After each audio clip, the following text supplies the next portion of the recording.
In this video, we will discuss the concept of the physical change and the chemical change and the various examples related to the physical and the chemical change. The changes in which only physical properties of that substance is changed and not its chemical composition. And the physical properties involves, just for example, its volume, shape, size, or we can say color. Or even the magnetic properties. So these are the physical properties which get changed during a physical change, but its chemical composition remain the same.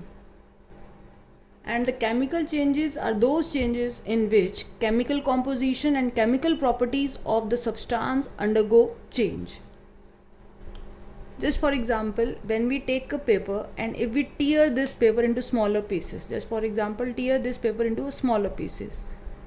So what we get from a paper, the same material we are getting, but when we are burning that paper and we get the ashes, and when we burn, heat and light is produced. So this change is a physical change because only we are changing the shape of paper, but paper will remain the same. Whereas in case when we are burning the paper, then a new substance is formed and heat and light is generated. So this type of a change where chemical composition and chemical properties undergo a change is called as a chemical change. So we can say no new substance is formed in case of a physical change, whereas in case of a chemical change there is always a new substance which is formed.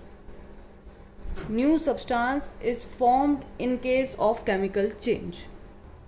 And one of the important factor of the physical properties that these changes are the temporary change. Now for example, when we melt an ice and we are changes into it a water, and when we further heat we get a vapor. Now in these changes are the physical change because we are only changing the state of that, we can say, material. Here ice is a solid and we are changing it into a liquid by heating it. But again at the same time, if we freeze this water, then again we get the ice. Similarly, if we heat the water, we get the vapor. But if we condense that vapor by lowering the temperature, we get the liquid again. So we can say all the physical changes are temporary, or we can say they are reversible in nature. We can easily get the reactant from the product also. Whereas chemical changes are the permanent changes, or we can say they are irreversible. Now, example of this irreversible or a permanent change, or we can say chemical change, when rust is formed over the surface of iron. Now this rust which is formed over the surface of iron article is a new substance, and we never get iron from this rust again. So we can say this is a permanent change. Once that iron article is just destroyed by rusting, we cannot regain iron from that rust. So we can say rusting is a chemical change, and we can prove that it is a permanent change and it is irreversible. And yes, the new substance formed in this case is the rust, a brown color rust which is formed.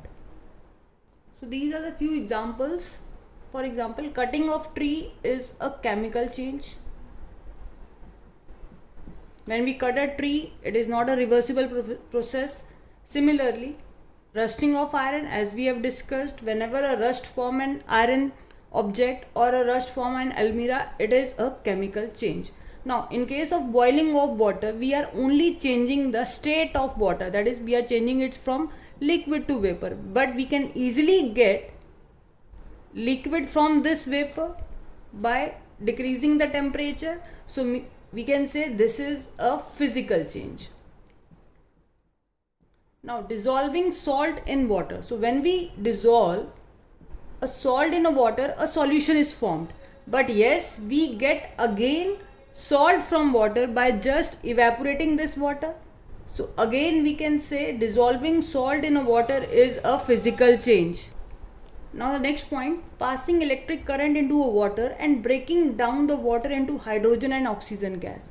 So when we pass an electric current into a water, it forms hydrogen and oxygen gas. So this is a chemical change because a decomposition of water is taking place and new substance like hydrogen gas and oxygen gas is evolving in this case. So this one is a chemical change. So what we infer from this, that chemical changes are irreversible, these are the permanent change, whereas physical changes are reversible in nature and they are temporary.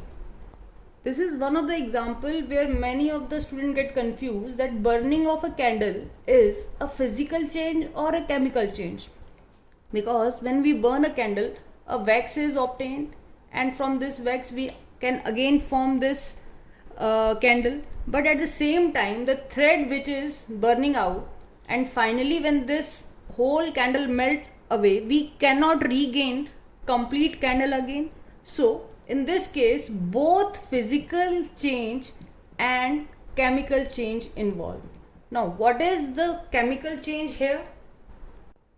Is the burning of the thread and the wax. So this is the wax which is burning. So burning of thread and the wax is the chemical change, but at the same time few amount of wax is melting away. So this melting of wax involve the physical change. So burning of candle involve both the physical and the chemical change because the burning includes the melting as well as burning. So burning of thread and wax in a candle is a chemical change, whereas melting of the wax is the physical change.